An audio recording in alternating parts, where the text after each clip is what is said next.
네, 오늘 하나님께서 우리에게 허락하신 말씀 사도행전 5장 27절에서 32절까지의 말씀입니다. 사도행전 5장 27절에서 32절까지의 말씀을 한 절씩 교독하도록 하겠습니다.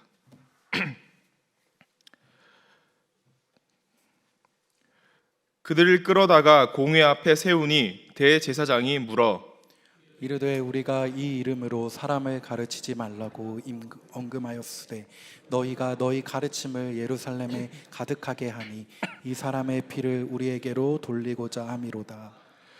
베드로와 사도들이 대답하여 이르되 사람보다 하나님께 순종하는 것이 마땅하니라. 너희가 나무에 달아 죽인 예수를 우리 조상의 하나님이 살리시고 이스라엘에게 회개함과 제사함을 주시려고 그를 오른손으로 높이사 임금과 구주로 삼으셨느니라. 우리는 이 일의 증인이요 하나님이 자기에게 순종하는 사람들에게 주신 성령도 그러하니라 하더라. 아멘. 할렐루야. 아멘. 오늘 금요일 밤 예배의 자리로 나오신 모든 솔팅 가족들을 주님의 이름으로 환영합니다. 우리 앞뒤 좌우를 보며 함께 인사하도록 하겠습니다. 잘 오셨습니다. 잘 오셨습니다. 아멘. 오늘 밤 하나님께서 허락하시는 말씀과 은혜로 충만해져 한 명의 예배자로 승리하는 모든 솔팅 가족들 되시기를 간절히 소망합니다. 아멘. 우리 성도님들은 지난 4월 20일이 어떤 날이었는지 혹시 기억하고 계십니까? 네, 맞습니다. 자신감 있게 말씀하셔도 됩니다. 제 생일 아닙니다. 네. 4월 20일은 2025년의 부활주일이었습니다.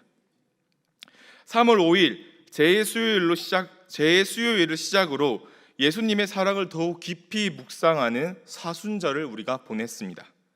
3시마다 울리는 알람을 들으며 세시봄 기도를 하고 평소보다 더 많은 말씀을 읽고 또 누군가는 말씀을 필사하며 예수님의 발걸음에 동참하였습니다. 나를 향한 예수님의 사랑을 더 깊이 느껴보는 시간을 우리가 보냈습니다. 특별히 고난주간에는 평소보다 더 뜨겁고 은혜로운 새벽이 우리에게 있었고 성금요일에는 예수님의 생애를 묵상하며 더 깊은 기도의 자리로 나아가는 시간이 있었습니다. 그렇게 우리는 예수님과 함께하며 부활주일을 기다렸습니다. 그렇게 우리는 기독교의 핵심인 부활주의를 지키며 예수 그리스도의 부활에 감사하며 영광을 올려드렸습니다. 예수님의 부활이 있기에 우리는 지금 기독교인으로 살아갈 수 있습니다. 예수님이 부활이 없었다면 우리는 기독교인으로서의 의미를 잃게 됩니다. 아마 부활의 기쁨과 감격이 우리 솔팅 가족들의 예배에 넘쳤을 것입니다. 감사 찬양, 영광의 노래가 우리 입에 울려 퍼졌습니다. 그리고 부활주일이 약 2주 정도 흘렀습니다. 2주 정도 흘러가는 지금 질문을 하나 드리고 싶습니다. 성도님들의 오늘의 삶에도 부활주일처럼 예수 그리스도의 십자가 사랑 그리고 부활의 감격이 여전히 있으신가요? 아멘. 이것이 계속 힘이 되어서 살아갔던 사람들이 있었습니다. 바로 오늘 말씀에 등장하는 예수 그리스도의 제자들입니다.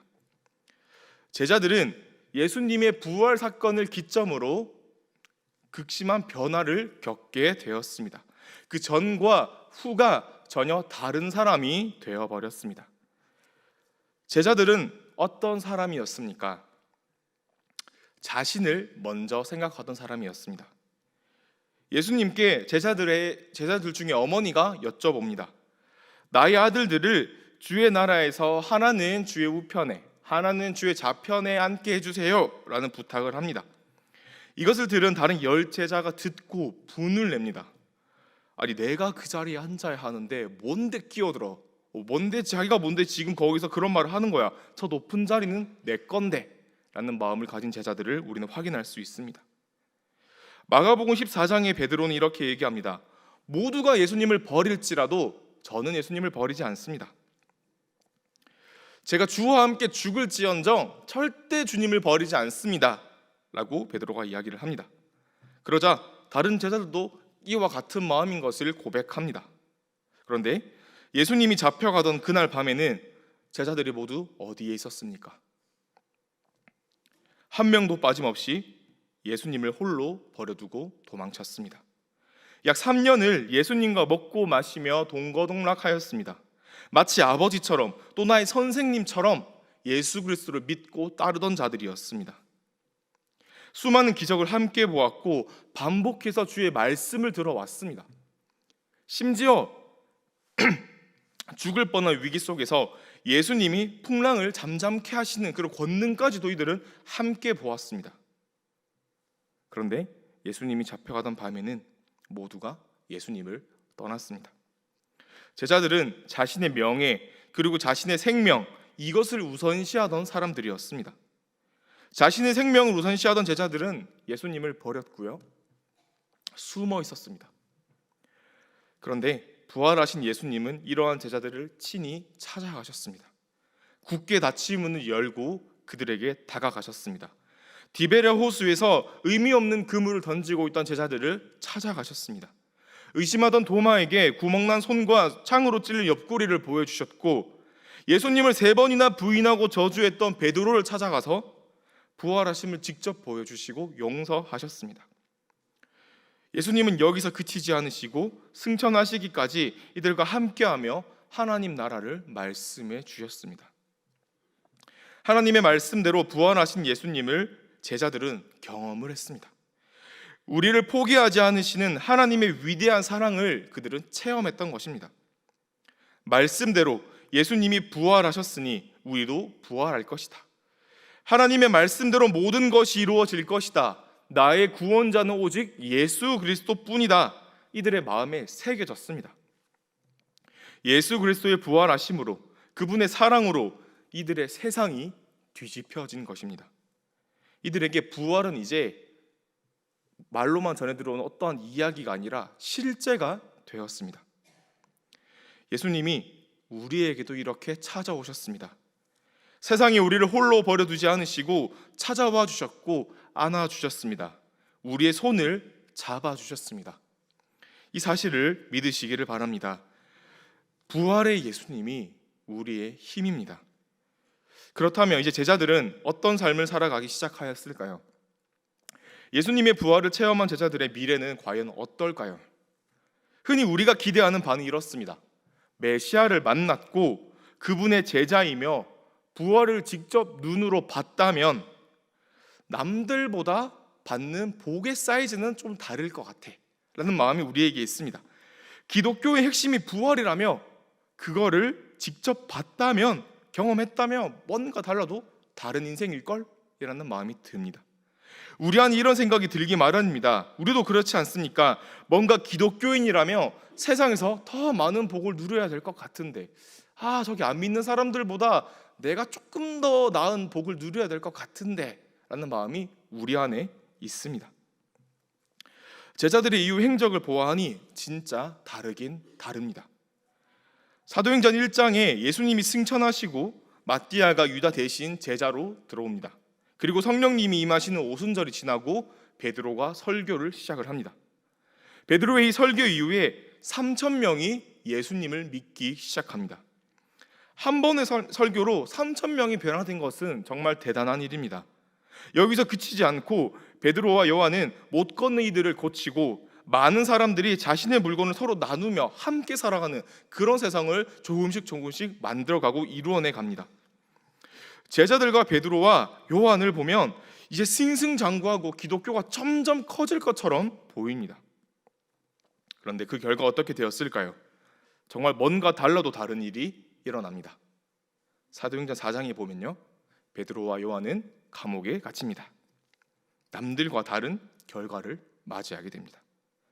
하나님의 은혜로 이들은 감사하게도 빠르게 풀려나지만 사도행전 5장 17절과 18절에는 이렇게 기록되어 있습니다. 제가 읽겠습니다.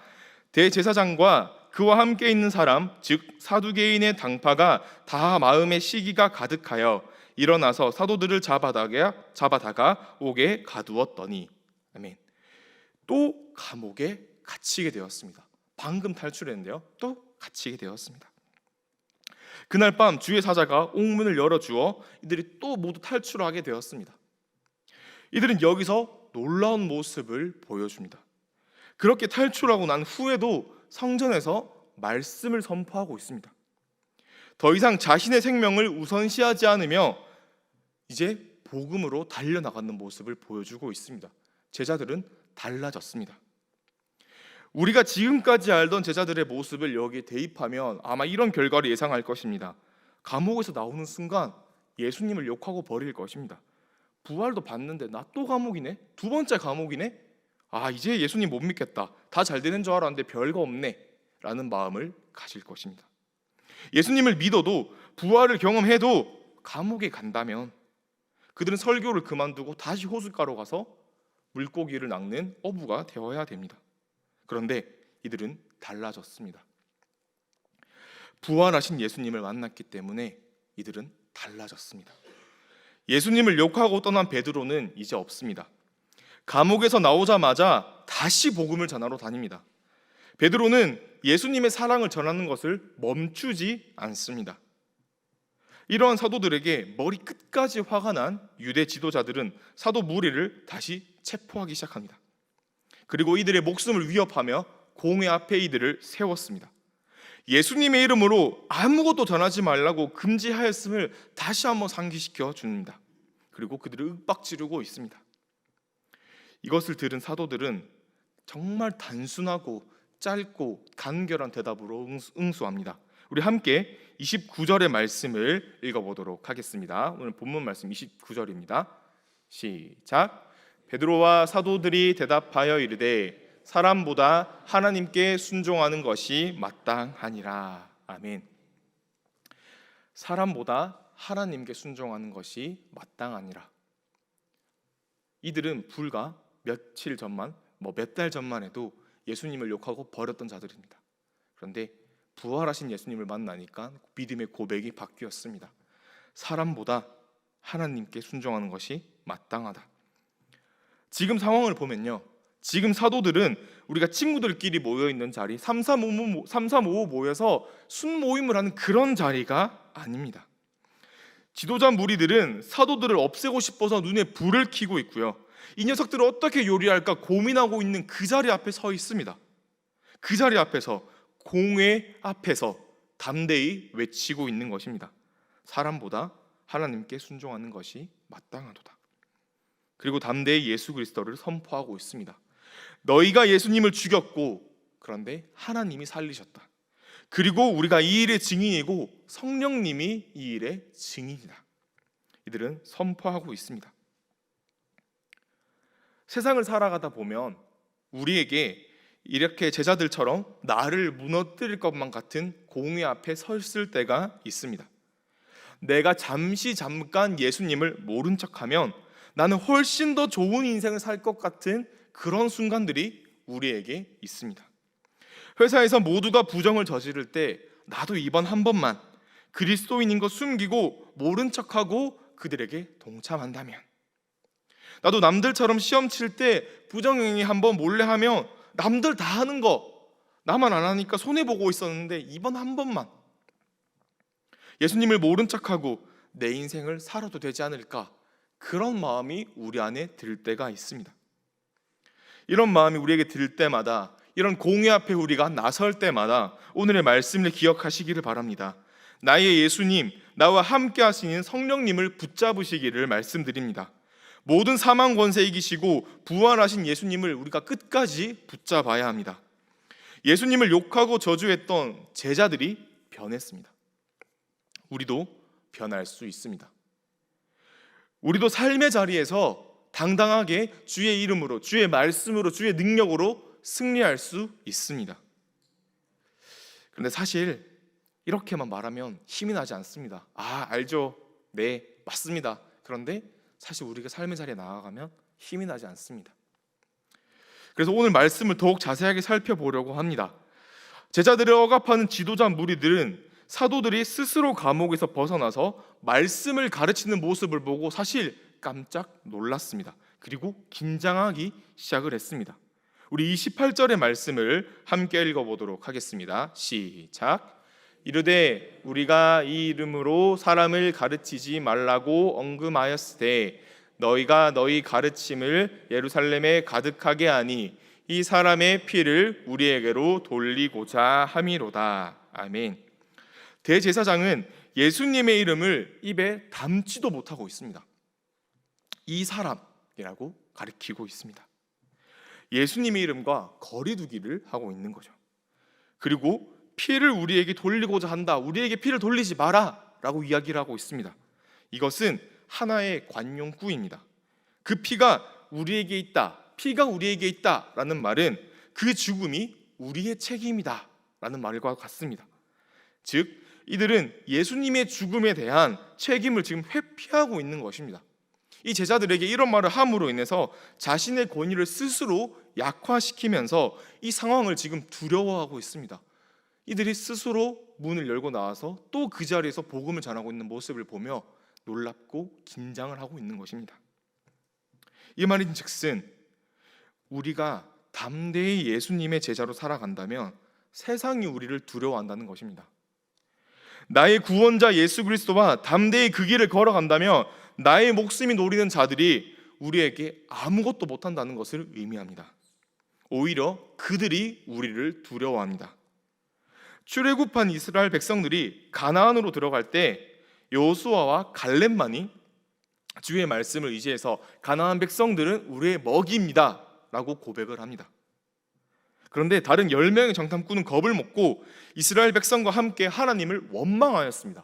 그래서 그 말로 인해서 그들은 가나안에 들어가지 못하게 되었죠. 그리고 시간이 흘러 다시 가나안에 들어갈 때 정탐꾼이 가나안으로 갑니다. 그리고 라합을 만나게 되죠. 근데 그 라합의 입에서 굉장히 놀라운 이야기를 듣게 됩니다. 여호수아 2장 9절의 말씀입니다. 제가 읽도록 하겠습니다. 말하되 여호와께서 이 땅을 너희에게 주신 줄을 내가 아노라.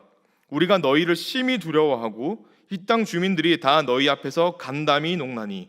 아멘. 이스라엘 백성들이 올 때 이 가나안 백성들이 간담이 녹았다고 나와 있습니다. 너희가 홍해를 건너올 때 그 물을 마르게 했을 때 우린 너무 무서웠다. 너희가 시온과 옥을 무너뜨리고 여기로 나아올 때 정신을 잃은 사람들이 있었다. 이렇게 고백을 하고 있는 것입니다. 우리가 예수님과 함께 세상을 살아간다면 우리가 긴장하는 것이 아니라 세상이 긴장할 것입니다.